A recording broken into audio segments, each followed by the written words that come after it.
இப்போ நம்மளுக்குமே அப்படிதான் இருக்கும் தெரியுமா? கிளாஸ்ல 50 பிள்ளைங்க படிப்பாங்க. ஆனா நம்ம ஒருத்தர் 2 பேரோட தானே ரொம்ப நல்லா பழகுவோம். மற்றவங்கள்ட்ட ஹாய்ன்னு சொல்லுவோம், பாய்ன்னு சொல்லுவோம், என்ன வந்தியா வரலையா, ஒரு 4 வார்த்தை தான் பேசுவோம். ஆனா அந்த நம்ம கூடயே ஒரு ஃப்ரெண்டா வச்சுக்கிறவங்க கூட தான் நம்ம எல்லாமே பேசுவோம். நம்ம வீட்டில் அடி வாங்கினதை பேசுவோம். எங்கள் வீட்டில் இன்னைக்கு என்ன சாப்பாடு தெரியுமா, நேற்று நான் என்ன ட்ரெஸ் போட்டுருந்தேன் தெரியுமா, நாங்கள் நேற்று எங்கள் சண்டே ஊருக்கு சுத்த போனோம் தெரியுமா, அந்த கதையெல்லாம் யார்கிட்ட தான் பேசுவோம்.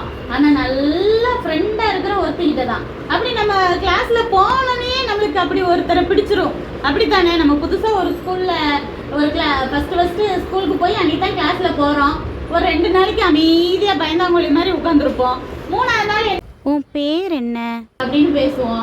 அப்புறம் என்ன செய்வோம், கொஞ்சம் கொஞ்சமாக நம்ம பேச ஆரம்பிச்சிருவோம். சாப்பாடு சாப்பிட்றியா, என்ன எனக்குலாம் செய்ய மாட்டீங்களா, திருன்னு முடிச்சுட்டு உட்காந்துருக்கீங்க, கொடுக்க மாட்டீங்களா, ஸ்நாக்ஸை கொடுப்போம், அவங்க கொடுக்குறத வாங்குவோம். அப்படி வந்து கொஞ்சம் கொஞ்சமாக பழகுவோம். அப்புறம் அடிப்போம் பிடிப்போம். பசங்கன்னா என்னது உருண்டு ரோட்டில் அடிப்பிடி சண்டை தான் இருக்குட்டு. ஆனால் அப்படி இருப்போம். எல்லாருக்கிட்டையும் அப்படி இருக்க மாட்டோம். ஒரு சில பேர்கிட்ட தான் நம்ம அப்படி பழகுவோம். அது போல் தாவீதை பார்த்தோன்னே யோனத்தானுக்கு ரொம்ப பிடிச்சு போச்சான்.